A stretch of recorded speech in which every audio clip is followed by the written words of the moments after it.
Good morning, good afternoon, good evening, YouTube. In today's episode, because we have not played Destiny for a few years up until recently, we will be going back and learning the lore of Destiny to refresh our minds as to what we are fighting for. Let's get into the video. Sit back, relax. Remember, if you are new to the channel, drop a like on the video, share the video, comment on the video. If you want to catch the live streams, come on over to twitch.tv/CyrusTheVirus87. That is where we will be live streaming the content. If you do miss the live streams, don't panic. I record the videos, record the streams, and I do a little bit of editing, cut down as more as I can, but try and keep the integrity of the video so you can watch it on YouTube. If you do happen to come over to Twitch, do drop a follow on the channel. It'll be much appreciated, as we are looking for that 100 followers goal. So let us see if I can find where we actually need to go. Yeah. Collections. I don't want to look at the collections at the moment. Is it actually in here? Have a look. Records, medals, lore. This might be where it is. Okay, let's have a look at this.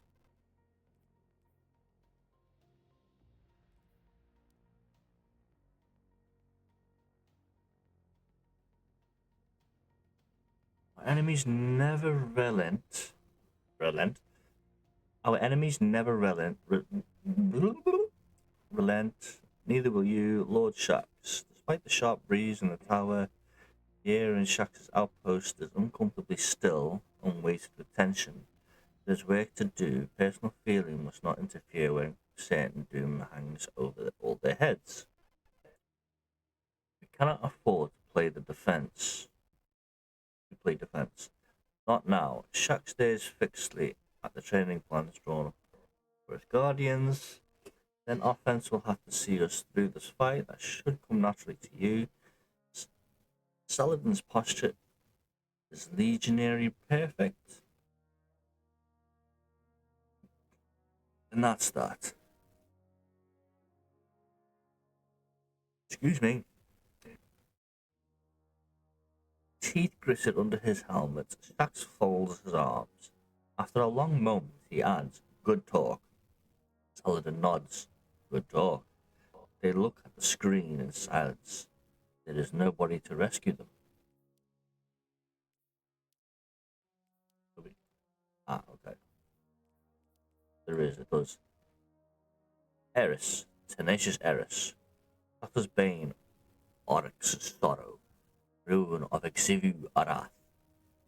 You see you reduced once again to a minion of the Awoken Queen, examining a locked gate, with signs of weakness, rattling the bars to the afterlife. When you might have kicked the door in, this very plane could have been yours. When you lacked in natural talents you fashioned from scholarly, genius.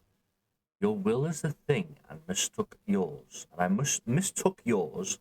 Wow, I cannot read. How you burned with it, the noble vindication of victory.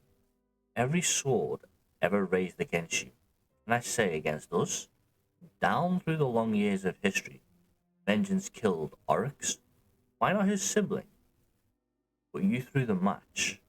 What good is a mortal blow, half delivered? You wet your blade and threw it down. The throne of war abandoned. 1,000 races fed that glorious polyp. All that hard-won evidence. You didn't even look at it. I could have guided you. Didn't you see that? What will you do now? Kick down their banners? Hope for vengeance without bloodshed?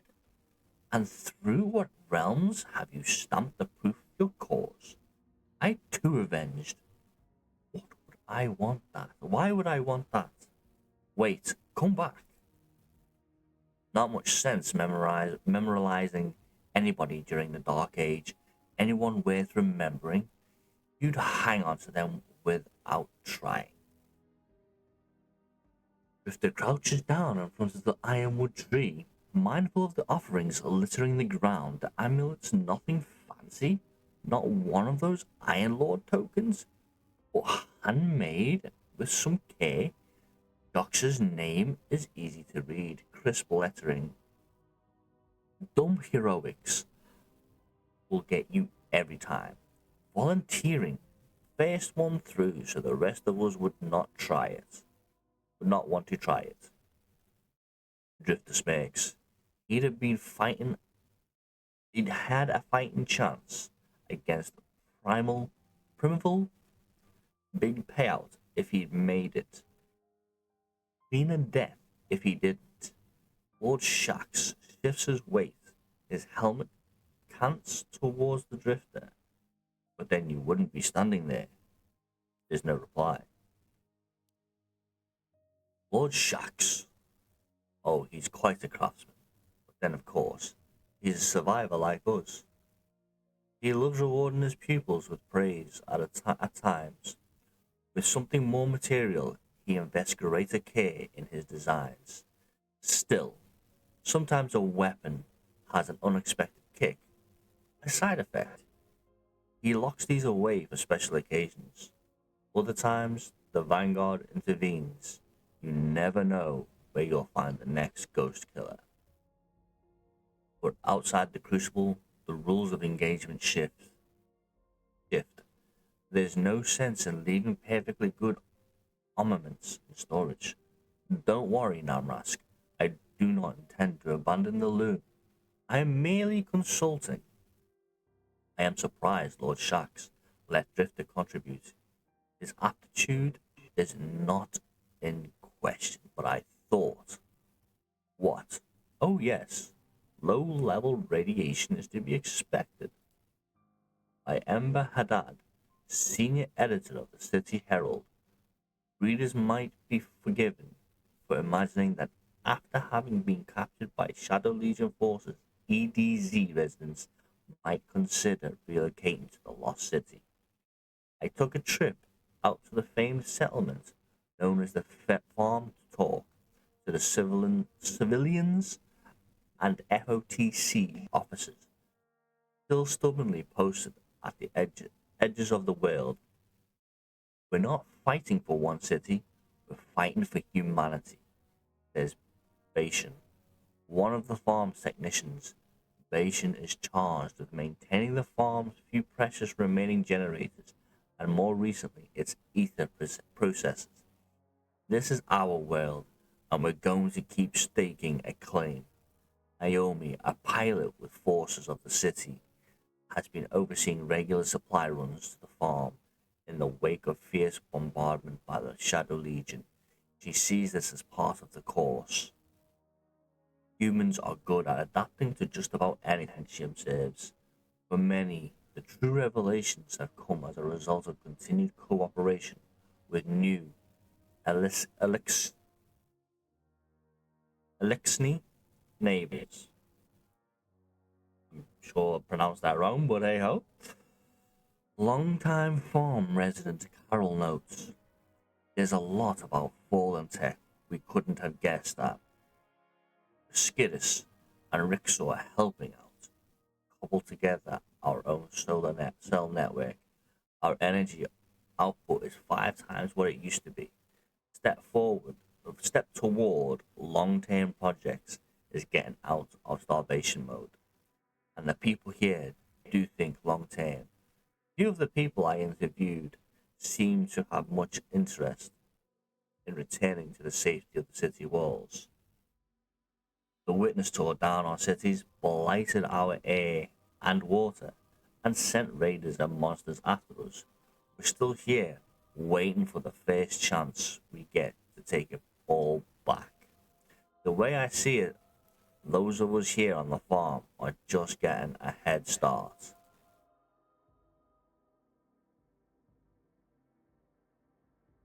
Death is the great mysterious mystery to us all. Master Rahul, the question of Elixni mortality is often discussed amongst members of the cryptarchy. Stories of Elixni arising in full health from a death or near death state, as Mithrax did, some say, abound. The Reaver of Old Russia is attested to in dozens of Vanguard records. Experienced guardians swear on their ghosts that they once killed a Reaver Vandal who was uncannily strong for his size, only to see him alive and well again the next day. They have given him a nickname, perhaps a show of respect for another being seemingly immune to death. By Emmanuel Butkin, staff writer for the City Herald. Several lifetimes have passed since the Vanguard suffered a blow from which many felt it might never recover for the lightless among us. The great disaster has become a fable, a story of monsters and tragic heroes accompanying the waste of the universe, accompanying the waste the universe can bring to bear.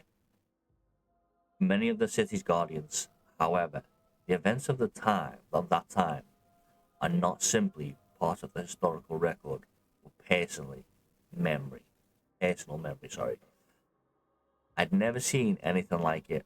Odon Kolos says that army the Vanguard put together, but emboldened, had to close my eyes to look at the word in my head, emboldened by initial victory against the Hive at the site of Burning Lake. Excuse me, bit of a yawn. The Vanguard and Consensus ordered a full-scale assault on the moon. An army of guardians, thousands strong, marched against entrenched Hive forces, only to fall by the hundreds to a single Hive champion. Odin was one of the lucky guardians who managed to reach a transport before the moon was abandoned in the retreat. Turns out, immortal doesn't mean invincible, Odin observes. Just means you stand a better chance of living with your mistakes. The disaster spelled the beginning and the end for the Vanguard's military prospects. Any hope of formally organizing the city's light bearers dissipated. Contemporary records showed that many felt the Guardian population soon became ungovernable, even disloyal in the wake of the Guardian's failure. But events in recent years suggest that Guardians do not require loyalty to a military command to compel them to place themselves in danger on behalf of the city. Whether driven by hope for humanity or a desire for wealth, Guardians have continued to face off against increasingly dire threats. I used to run with Future War Cult, Odin tells me. I guess I started to think maybe we win the little fights, but we're never going to do anything about the real enemies out there. That war will always be waiting. He laughs, and then someone comes along and kicks Crotter's teeth in. They're some of the tower's best assets. There's always the risk, of course, of over-enthusiasm at Court Array. Type, agent feed. Parties, 2, 2, 1, 1. Agent, Auna Mahal, M, 1, 1. Field agent, redacted, R, under Cormorant encryption. Audio unavailable. Transcript follows. Keep cool, agents. I'm steady as a titan. Steadiness means not getting cocky on the way out.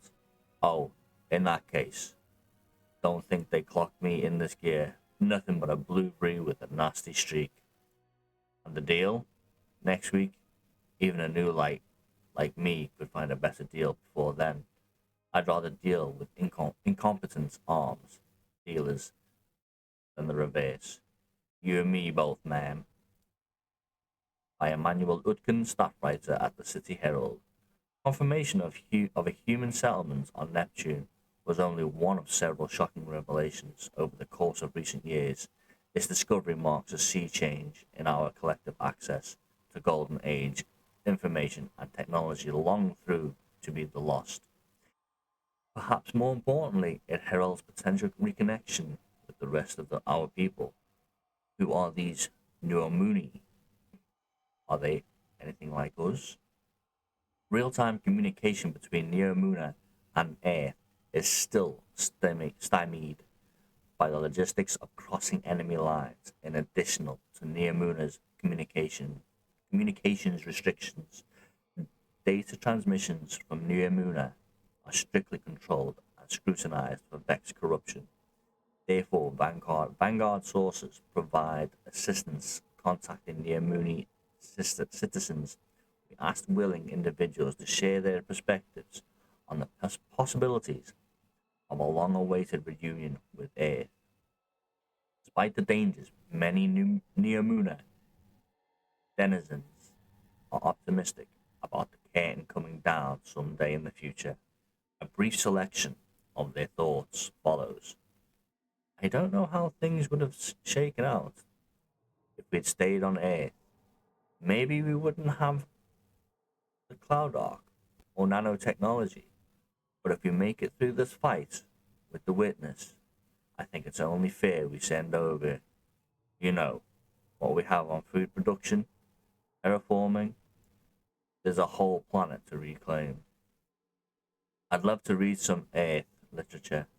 I always assumed that the stories we imagined to bring with us were going to be the last of their kind. Does anyone over there like detective stories? It's been interesting to see the Guardians at work. Is everyone on Earth like that? Going at March 12 all the time. Stay tuned for continued coverage, including a quest feature from Neomuna's very own Jisoo Calorondo by Amber Haddad, senior editor, The City Herald. My new friend is an unassuming young man in a torn flight jacket, still coated in a fine layer of dust. His ghost Rivet is looking impressively smug for a small metal being. They told me I'd never find my guardian, Rivet tells me. That I should try my luck with the hive. But look at him. He's beautiful. Like all risen Rivet's beautiful new guardian has no memory of who he was, where he is, or what his purpose might be. But he nods agreeably when Rivet explains to him that guardians protect the last city. I'm here to fight Fallen and Cabal, the Guardian says proudly, but only the mean ones. He's still figuring a few details out, Rivet says. It's been a very eventful past few years in the Sol system. I ask Rivet, at this point in time, how does the Ghost go about getting their new Guardian up to speed? Well, you start by warning them about what threats we'll be facing in the field, right? I haven't really gotten into the part about the end of the world just yet, though. Rivet's Guardian looks confused. The world is ending? Vanguard Operative Shaw Han, my escort through the Cosmodrome, and local shepherd of those he calls New Lights, has similar advice. It helps to focus on the basics. Let them test out their light. Learn what they are capable of. The details come later. Even now, yep. Once they've got a handle on the little things, saving the world comes naturally. By Leza Terezas, political correspondent at the City of the Herald. Shibyuk Otieno, Perika Kosa, Argus, McGowan. I don't know why I'm saying these names very weirdly, but hey ho. If there is anything the current slate of consensus hopeful have in common, is that they offer a very different kind of representation for the mortal population of the lost city. Raucous political gatherings have become a staple of the city's nightlife in recent months, with potential candidates vying for the chance to make their case for candidacy. Candidacy. That weird? Okay. In the city's parks and public squares. Chief among their demands is the urgent restoration, fair representation to the city's government. Notably absent are the old trappings of long-established faction loyalties. This move away from Guardian-driven factions speaks to a more mortal-centric framing, claims Dina Palamo, one of several enthusiastic volunteers campaigning on behalf of Mikau. We know the Vanguard can handle the long view, but we need the short-term perspective as well as the immortal one. Warlock Vanguard, Ikora Ray, has repeatedly pledged to restore the consensus, promising to hold civilian elections once the immediate threat is over. Not everyone is content to wait. How many citizens were exiled from the city because they got an executor? Hideous. Bad joke. Bad side. Why did I say joke? Hideo's bad side. Asked one local. I mean, how many Guardians got the boot because they once Guardians ruling the city? Isn't that what we have now? If things are so desperate, why don't we invite some of our people back home? Others call the excitement over elections premature. If we lose the war, I'm pretty sure none of us are going to be alive to do any voting. It is difficult to argue the point that election turnout might be poor under the current circumstances, but if the lightless members of our community are to have a voice in the future, it's clear that there are those ready and eager to speak. We have found the great machine, Mithrax, after Celsus, known on Earth for centuries as the Fallen, the elixir of four-armed beings from the planet Reese. They fled their home after the traveler's departure, caused a planet-wide calamity called the Whirlwind. While many Elixni remain steadfast, enemies of the last city, others have joined as our allies and neighbors, most notably the House of Light and their leader Mithrax. Elixni rely on the inhalation of ether to survive and grow, processed from organic materials and energy by servitors. Ether, however you pronounce it, want to pronounce it, should I say, is highly combustible. As much as any leaks in the city tanks are to be immediately reported through emergency channels.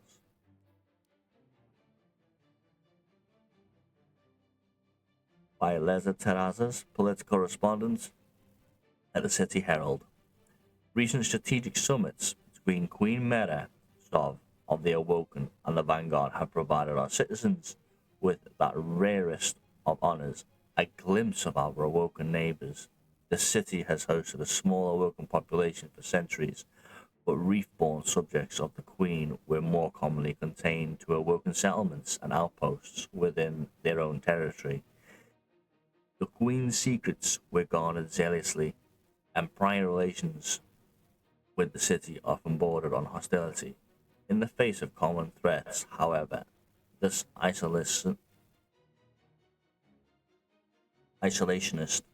policy has since softened. For today's citizens, the arrival of working corsairs is a minor spectacle. I just know it's some sort of divine monarchy. One local commented, how are we supposed to keep up with everything in the soul these days? But they sure look impressive. Initial impressions, my God, of the Awoken Corsairs appeared to be positive, with several residents describing them as disciplined, Worldly and surprisingly grounded. We made a choice to help Earth a long time ago, said one Corsair. I'm glad we can do so openly. While the imminent battle for the traveler is foremost on everyone's minds, several Corsairs noted their hopes for continued cooperation, especially given rumors of resurgence of the infamous Ahamkara. As another Corsair put it, there's a lot we're going to have to figure out together in a hurry. Okay. So there's nothing there found. We've just read that. Oh boy, there's a lot to read here. Ooh, my days. Alright, we'll just don't fool yourself. These rocks and this metal may be lashed together, but they ain't tamed. This is far out. The only law is our law. The only justice last rights. To walk carefully, head on a swivel, hand on the hilt, and all that. There's that glare you feel in the narrowed eyes of ill intent aimed at your honor, your heart, your head. And know this, that every step is set upon bloody ground. The whole of the shore, this is a wasteland, built where a few sought to survive. In the dim light of lost age, this wild frontier was a fleeting hope, turned final resting place, a graveyard at the end of existence.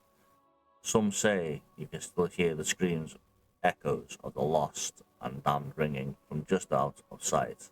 Don't believe them? That's just the stretching and bending of the supports. Old metal moaning in a celestial breeze. The grinding of scrape and stone calling out, giving warning.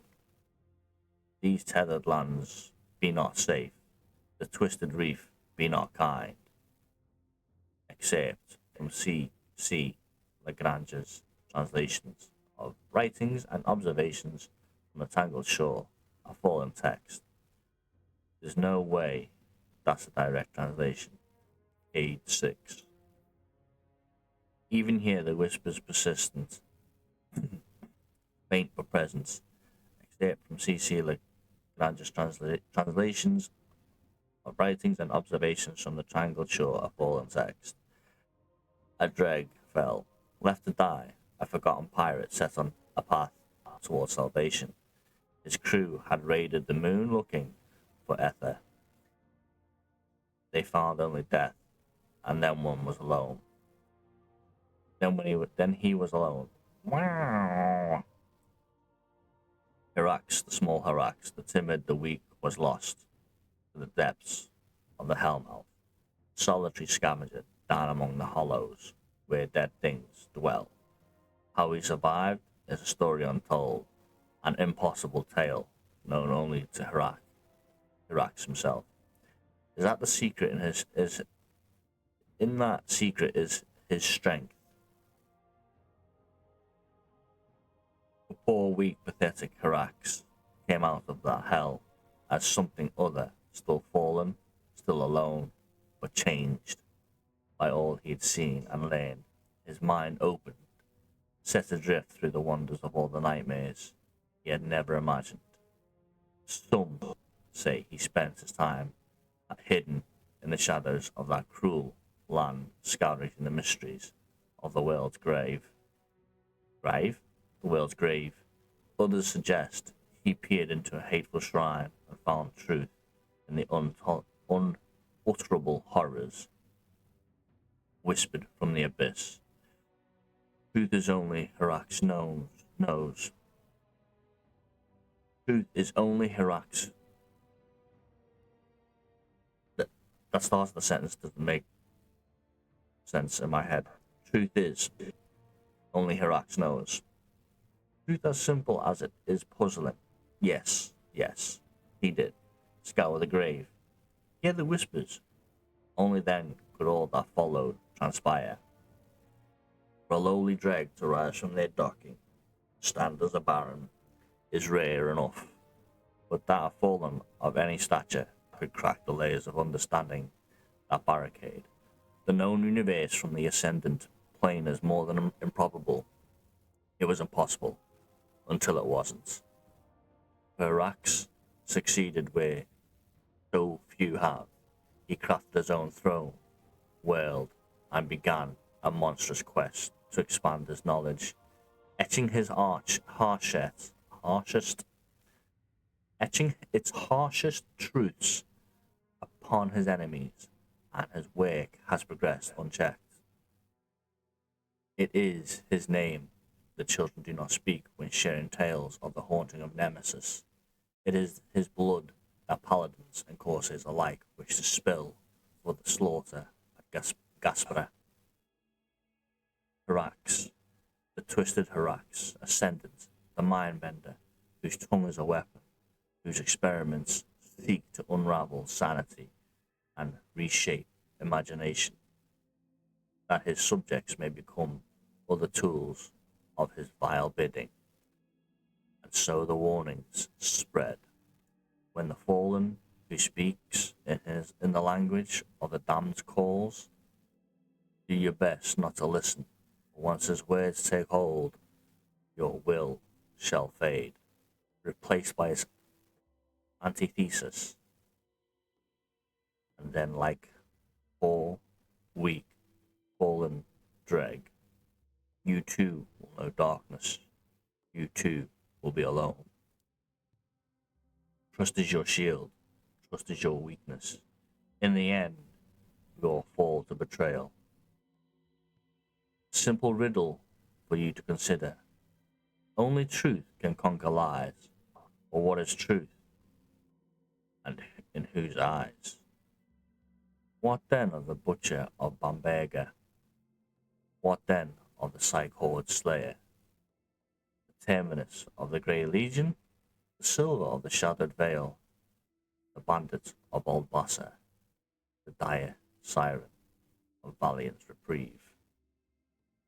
What then of so many who are one, a single scourge, responsible for many buried tragedies?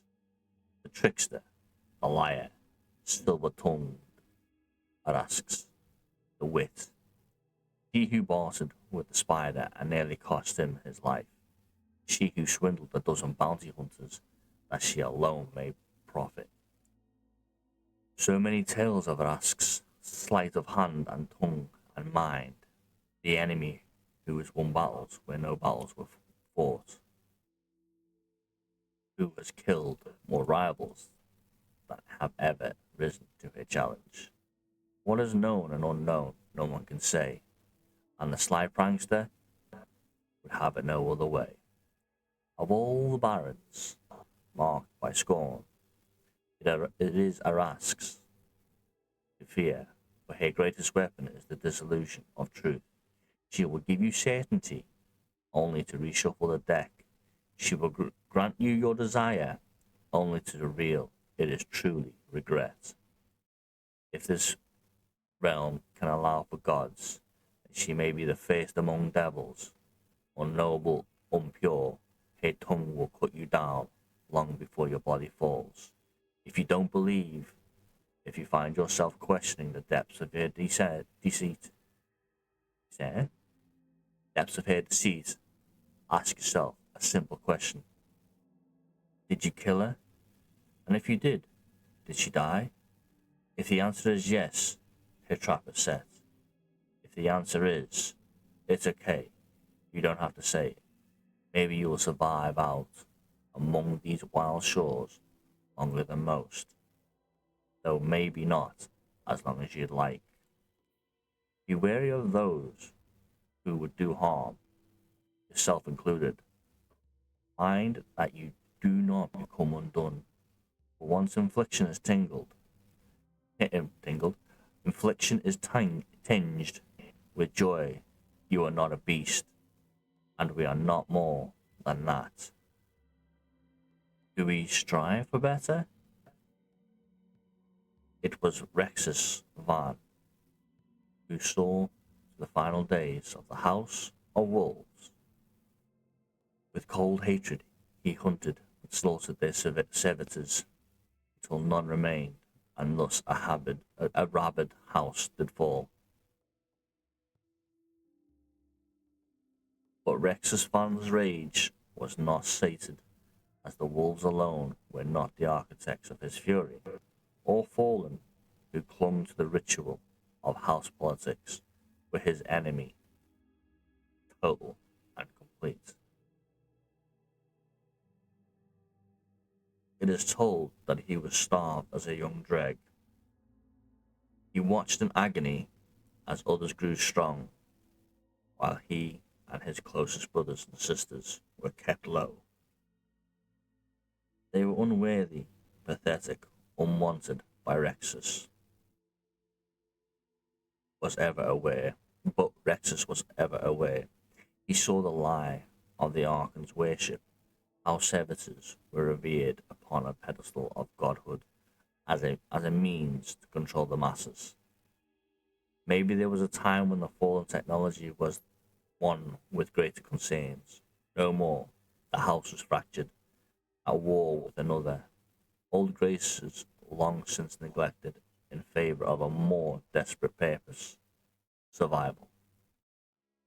While cast low, Rexus found strength in his growing hatred, only when he found common disdain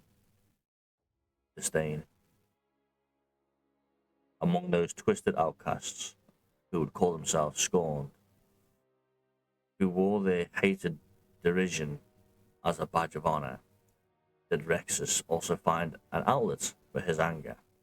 His new brothers and sisters saw great value in his unchecked aggression. They were all a bit mad in their own right, all a bit twisted, but where others slipped towards insanity, Rexus's mind and intent were clear.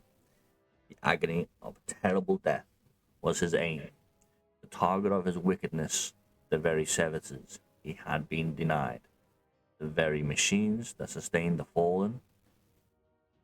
He would tear and silence and rend their metal until the hissing deaths rang across the shore, the reef, the entire system. He would make all who do not stand with the scorned barons feel the anguish he once felt untold,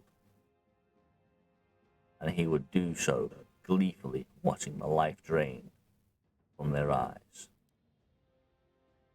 They who draw mustn't always draw first, for it is not speed that kills, but the eye, keen and sharp, so then do not feel death. See it, know it, and it shall manifest upon the trigger's embrace. Pyrrha, the phantom Pyrrha, the blind, the fallen baron, with the all-seeing eye and the crack shot, the awoken link to the legend, the ghost of Hellrise Canyon, believing it was Pyrrha alone, who haunted the winding depths, picking off intruders and holding off corsair raiding parties as his fellow barons planned their violent reign in the maze of cabins near the canyon's heart. He was unseen during the Wolves' uprising, but many credit him with the assassination of the Queen's Palace Guard.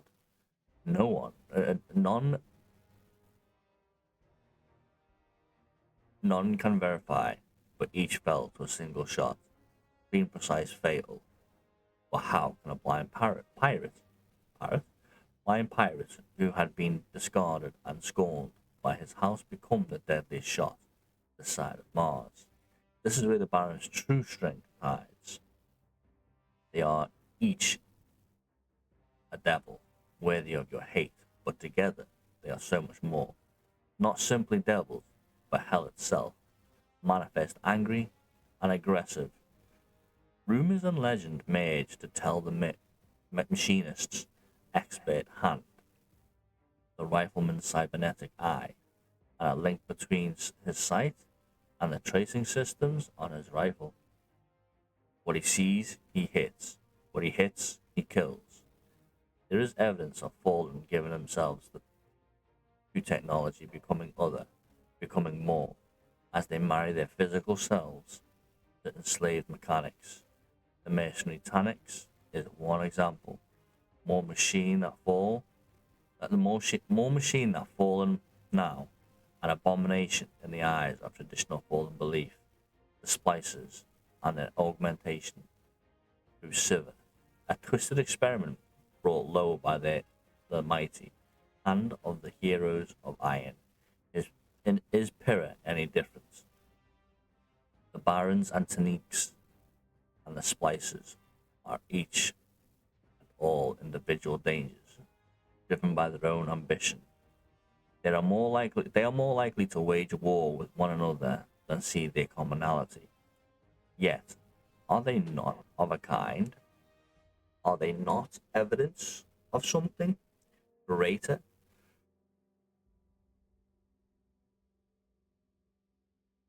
Excuse me, busy yawning. Are they not evidence of something greater wending its way through the fallen's dying culture? Are they not warning signs of a new terrible evolution? One can only wonder and hope these horrid amalgamations of life and technology are simply outliers and not a promise of tomorrows yet to come. Many are lost to the shore's wayward ebb and flow. The shifting mass gives and takes, pulls and tears, the ground beneath ever uncertain, so tread carefully, as other dangers distract, but death lingers, its grip loose but present, waiting to hold, waiting to embrace all who walk these tangled lands. The ragged valley is long and harsh, and no valley at all, not by traditional definition. Its hollow length runs between a series of last asteroids on the shore's far western edge.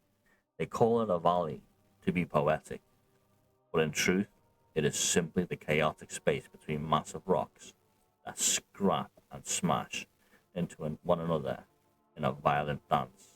The distances from mass to mass ebb and flow without warning, a constant, deadly repositioning of the landscape.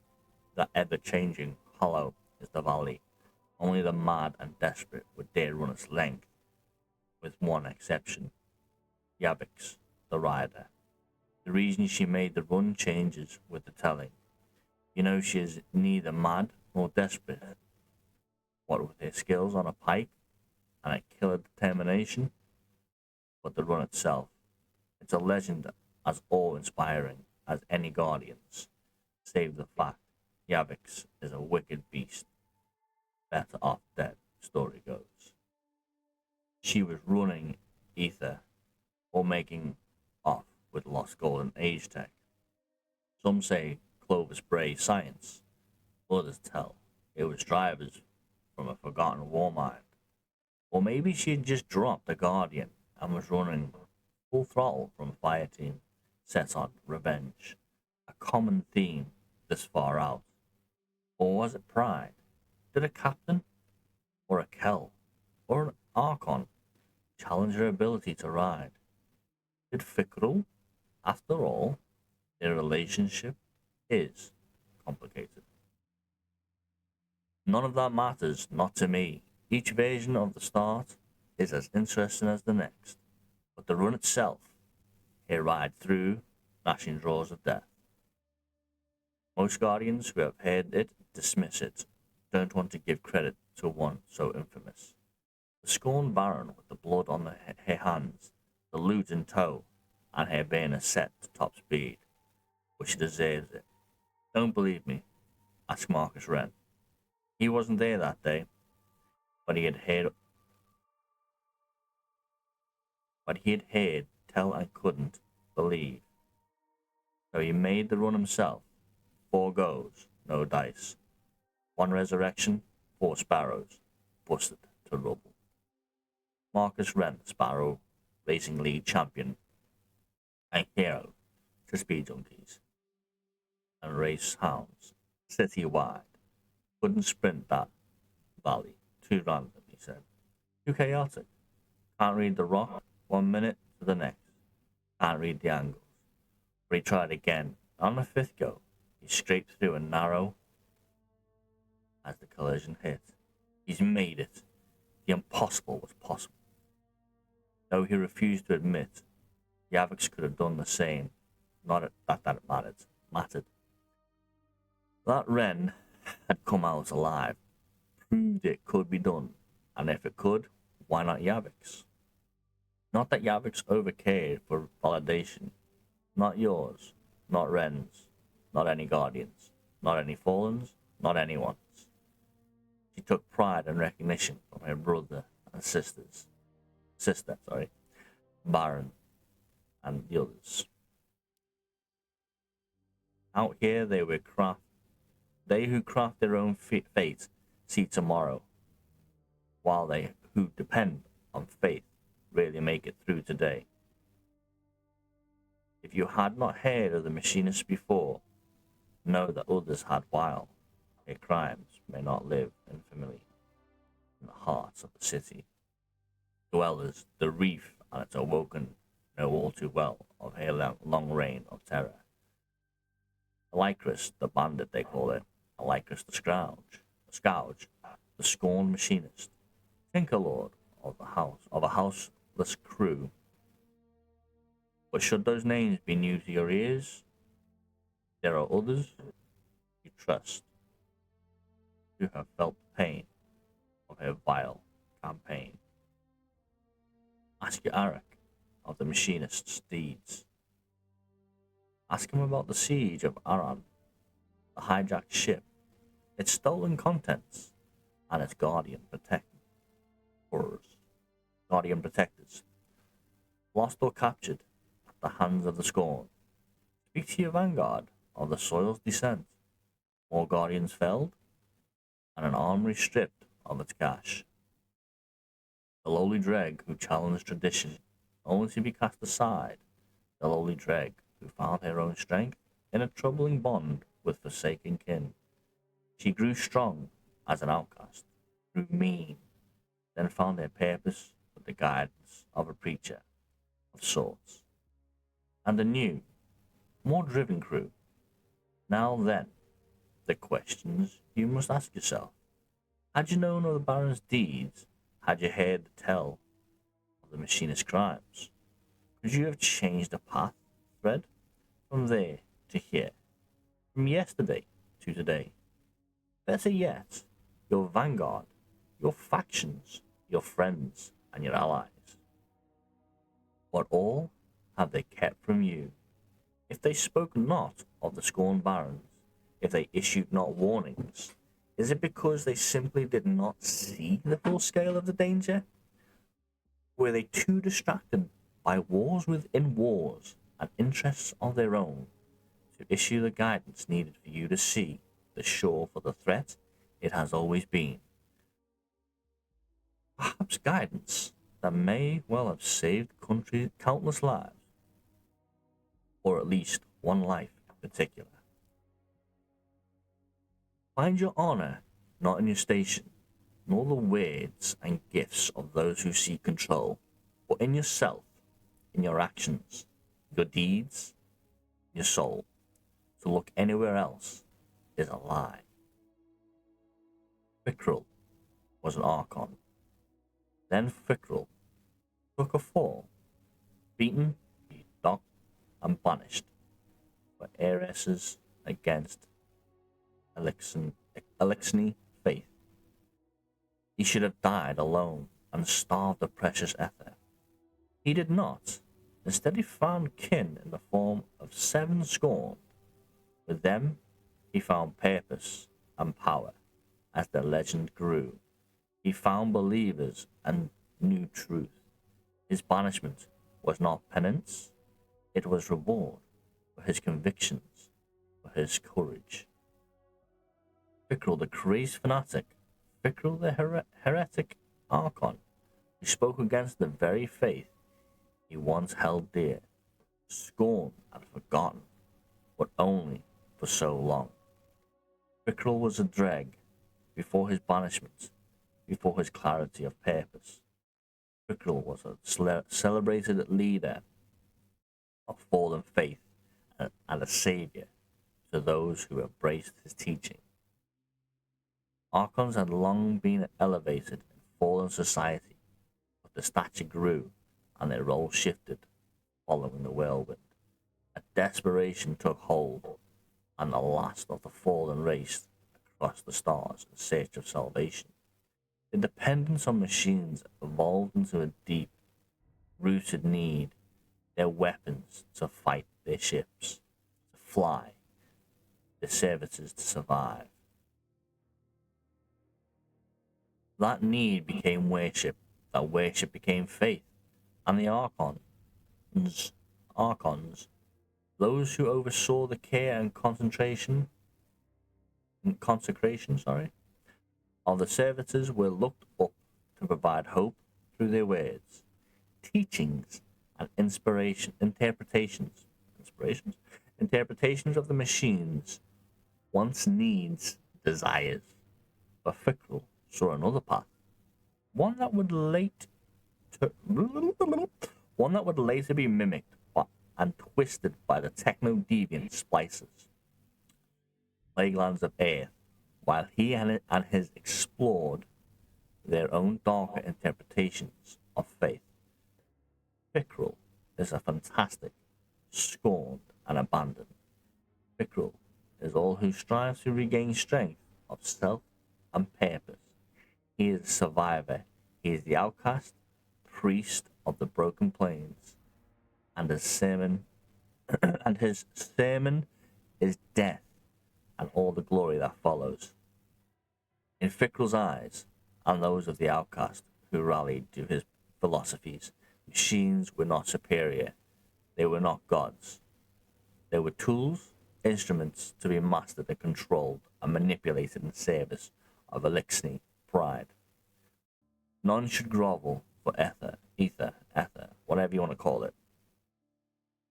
None should have their honor bound to the whims of the manufactured deities. But the evolution of Fickrell's faith did not end there. If the machines, the very things that had regulated the whole of their existence, were tools, why not life itself? Why not death? There are many tales of the time between Fickrell's fall and his rise again as spiritual leader of the Scorn Barons, his struggle to find strength as a battered dreg, his journeys across the system to challenge his faith, his joining with the other outcasts. Excuse me, but yawning. Who was scorned, and an eventual union with his father. The only thing that matters, however, when confronting the dangers of Fickrell is this: he is a creature of faith.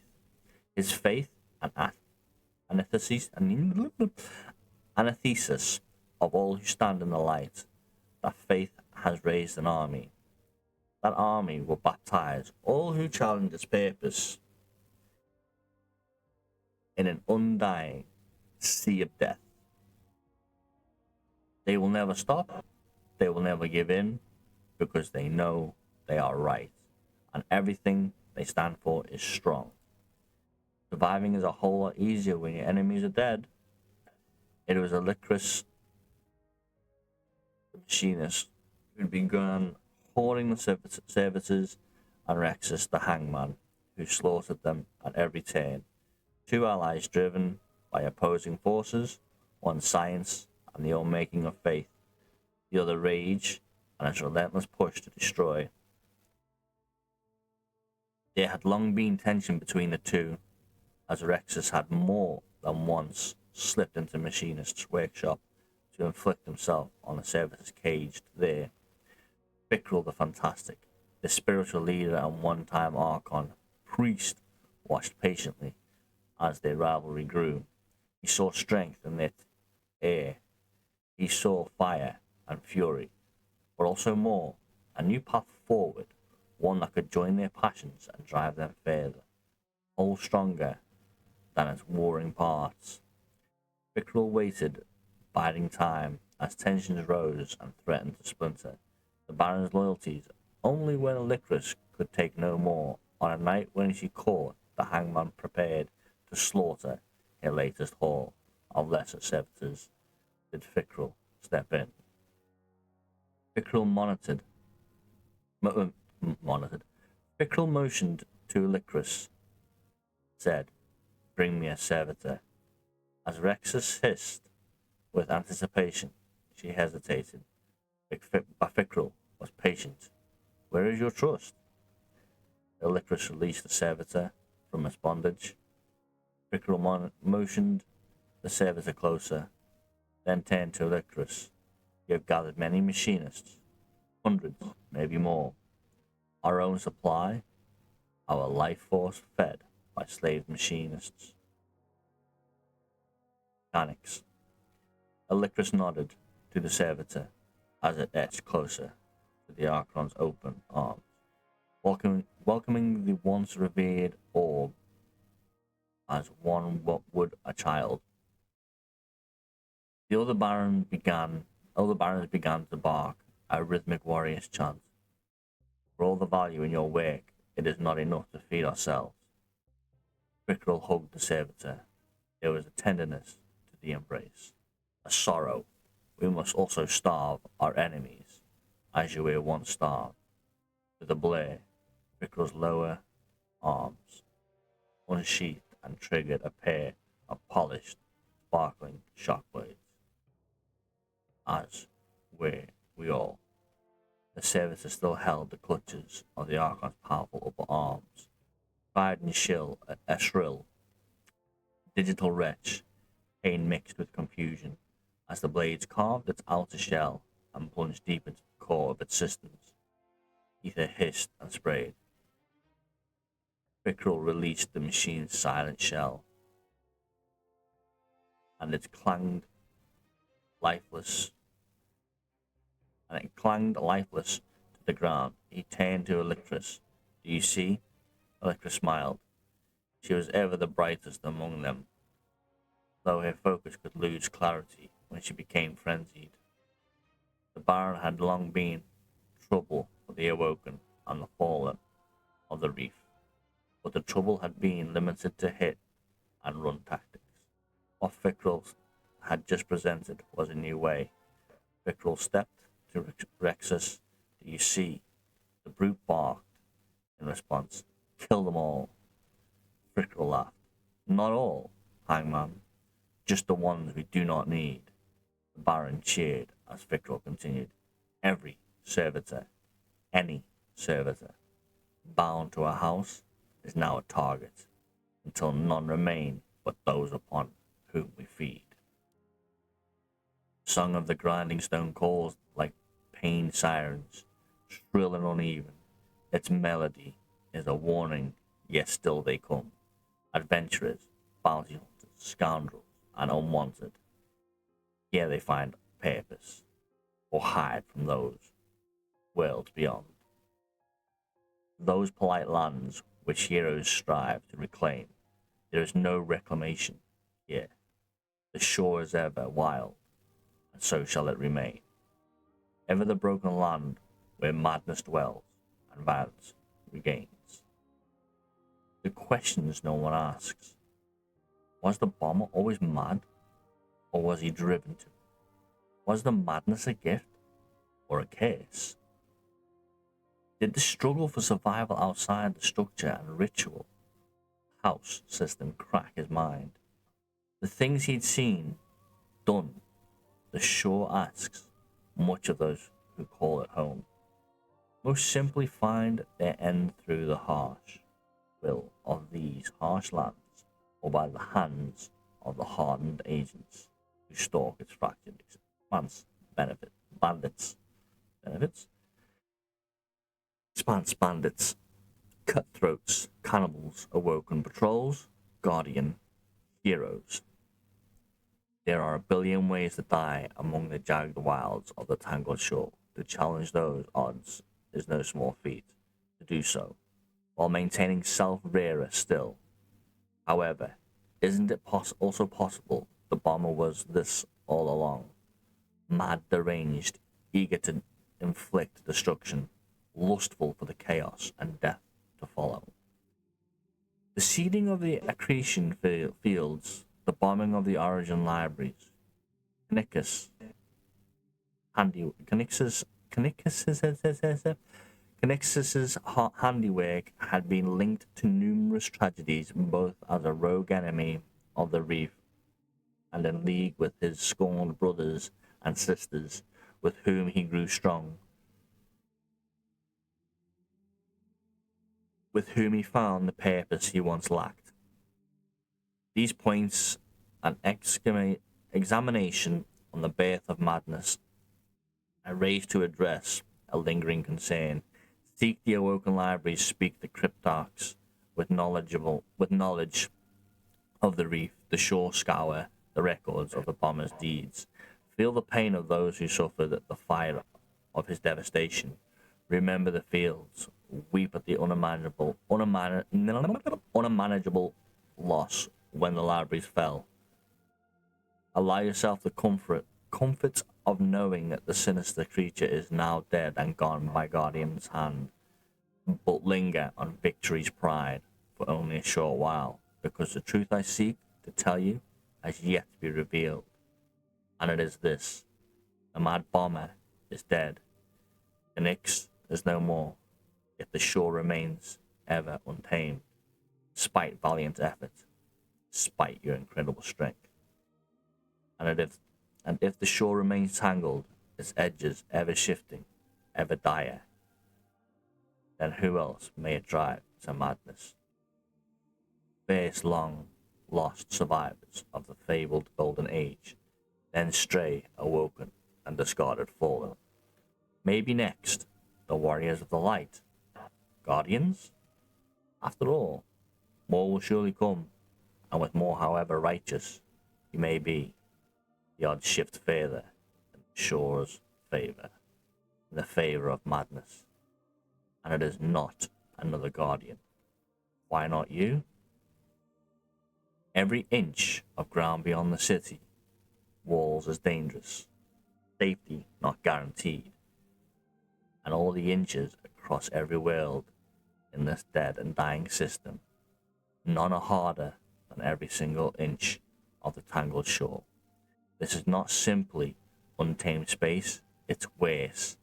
It's outlaw territory, where the worst of bad luck comes to find their fortune, ply their trade, or run from their sins. No one who has ever walked the shores, broken stone, has come back clean. Out here, you've gotta break the rules just to get by. Oh, your moral compass? You better hope it's not on the fritz. Because doing the right thing will only get you killed, unless you're strong enough to do it in the wrong way. So walk tall. The locals can sense the meek. Stand firm. Backing down will only see you trampled. And aim true. Each miss could be your last. Otherwise, go home. The shores ain't no place for heroes anyway. Out here, the lonely fall in the company of those bound by the purest needs. Survival.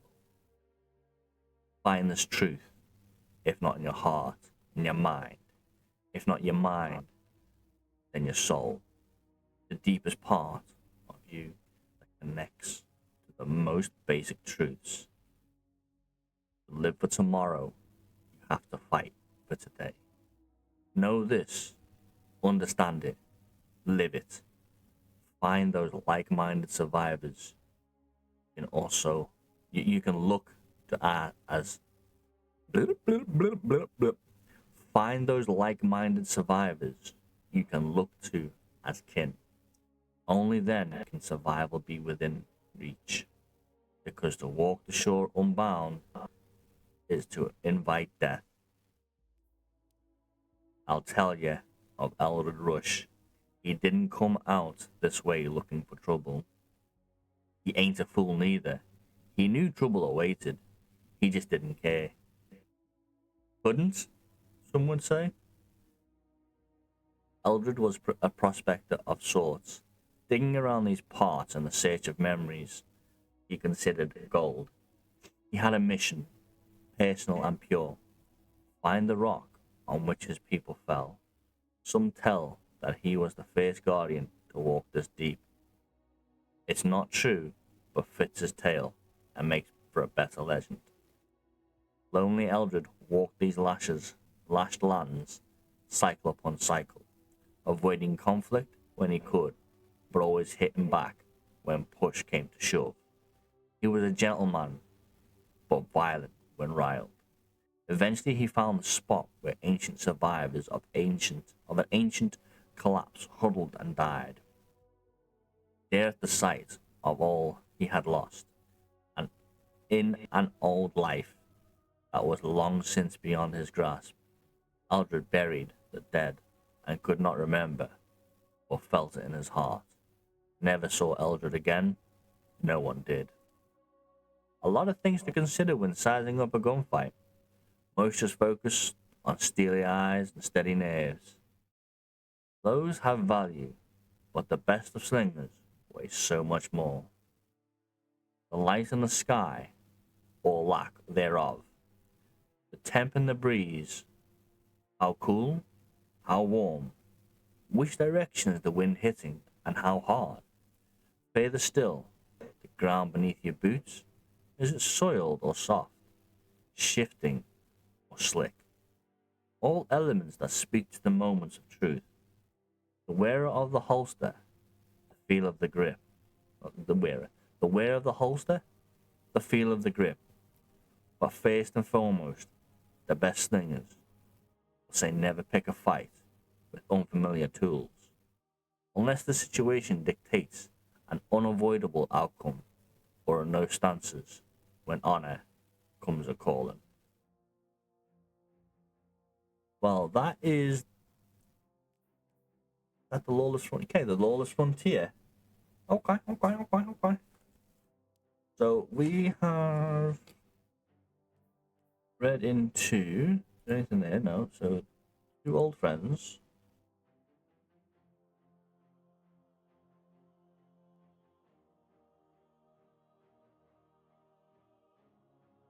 I need to remember where we're up to. The Lawless Frontier.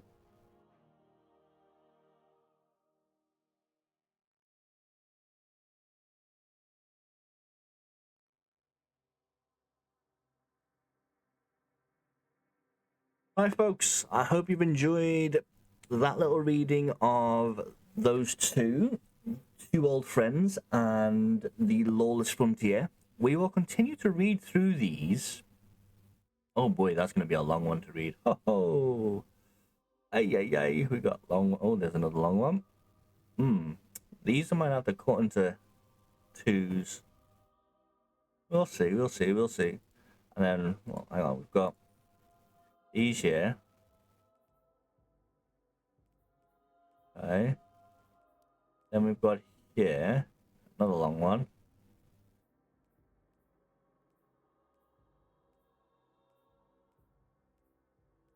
Okay. Quite a few to read through here, which is cool. This means we have a lot of content to make. Oh boy, there's a lot here. Okay, we got plenty of in between. I thought I said 48, then I was about to have a heart attack. We got loads to read. Ooh, yeah. Alright guys, if you are new to the channel, don't forget to like the videos, share the videos, comment on the videos, drop a sub on the channel, be much appreciated. If you do want to catch the live streams, come on over to twitch.tv/CyrusTheVirus87. That is where you will catch me live. I am Mr. Inconsistent because I have got a day job, which takes up a lot of my time. So we do stream when we can, and on days off I'll make some videos and get them up ready for you guys and whatnot. But it would be appreciated if you do follow us over on Twitch. It'd be greatly appreciated. We're on the road to 100 followers. So until next time, guys, ciao for now. Bye.